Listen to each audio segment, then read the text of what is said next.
quick reaction. Roki Sasaki is not going to the San Diego Padres. Very interesting. It's interesting that Toronto is such a prominent player in all of this. I don't keep up with Toronto Blue Jays baseball, I'll be frank with you. So I don't know what their coaching situation's like. I don't know, honestly, what their history is in developing great young pitchers and things of that nature. But the fact that it's down to Toronto and LA, honestly, is very shocking to me. But the main headline, Roki Sasaki, San Diego, not going to be working out. I do have to say, I think the wording of it is that San Diego was out on Roki Sasaki. Now, that to me could signal that San Diego is actually the one that pulled the plug. And maybe it's because they felt like it wasn't going to go their way. So this is kind of like, I'll break up with you before you break up with me. But it also could be maybe from the workout that he did, they just saw some signs that concerned them.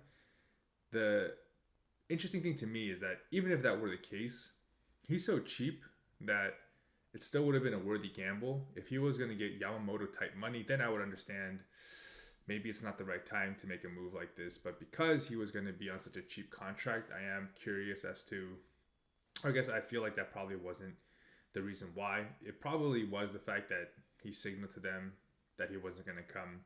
But yeah, just a very shocking piece of news to wake up to. I was kind of waiting up pretty late to see if that news would drop, and it turns out that it came out very early this time. I think around 6 a.m. Pacific time.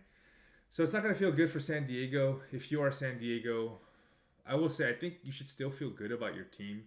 San Diego Padres are going to be a contender for the National League, independent of Roki Sasaki's decision. He obviously would have helped greatly, but I still think they are a dangerous team. A lot of people have Fernando Tatis Jr. potentially as an NL MVP frontrunner, and they have a loaded roster, so they'll still be good, but it definitely is a blow. On top of that, they obviously have everything happening with the ownership side, and they have cut costs over the last couple of off seasons, so maybe not a team that's looking to spend a ton of money, so they'll have to rely on the players that they have. Bogarts, I know, has been in trade conversations. Luis Arias has been in trade conversations. So it will be interesting to see how they pivot, where they go from here. As a Dodger fan, it is funny to me that the Padres were eliminated before the Toronto Blue Jays. I know that the discourse has gotten very toxic. I think as Dodger fans, we can all agree that now, even if he ends up with Toronto, it's still kind of a win, just as long as they didn't end up in San Diego. And I think that's a respect to Roki more so than it is necessarily a fear or like a hatred of San Diego. Roki Sasaki is, I just think, that dude, and going up against him would have been very, very tough.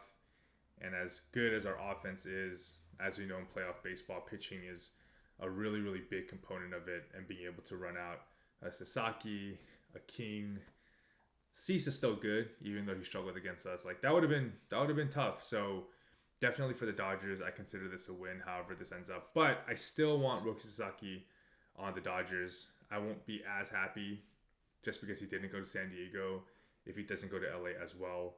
For those of you who are saying that we don't need him, I've explained this many times. It's not necessarily always about a need thing. It is just, if you can add talent.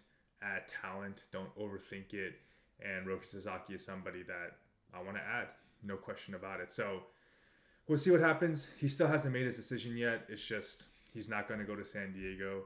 Dodgers fans, let me know how you feel. Padres fans, let me know how you feel. Big news coming out of Japan. Roki Sasaki is not going to be a San Diego Padre.